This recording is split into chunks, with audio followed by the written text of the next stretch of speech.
I loved how your characters aged, and I loved how you described that. And I'm wondering how you think about that aging in the 1800s and whether your grandmother had any impact on how you wrote about that or thought about it. Thank you. Yeah, I mean, it's not an accident that I dedicated my book to a 100-year-old woman, or that I took my character from birth till the age of 84, because I wanted to tell a whole woman's life, and it seems like most heroines of most novels are very young, and that is a problem because that actually isn't the most interesting part of a woman's life normally.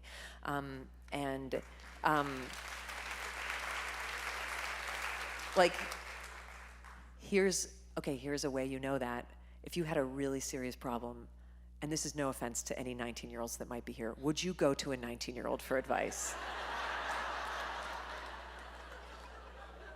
You would be so dumb if you did. Unless you were also a 19-year-old, in which case it's okay. Unless you are really actively getting up every morning trying to stay stupid, you will be getting so much smarter every year of your life and so much more interesting. And so I really wanted to, I feel like almost life really begins at 50, like when she kind of comes into herself.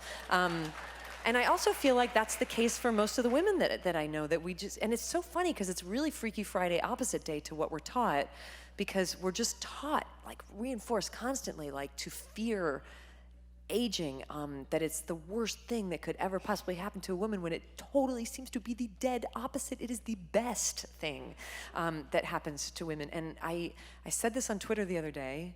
I'm quoting myself on Twitter, that's annoying. Wow.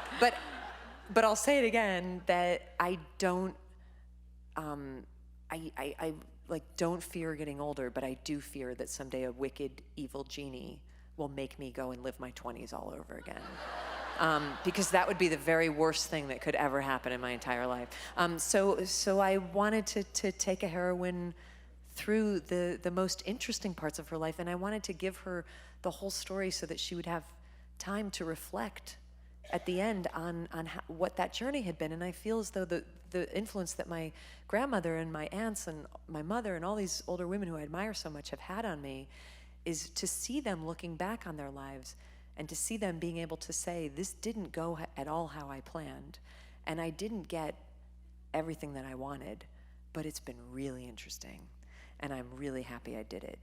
And I don't think you can reach that until you've been through enough decades to get there. This has been really interesting, and I'm really glad we did it. Thank you. Thank you. Thank you. Me too, Kerri. Thanks.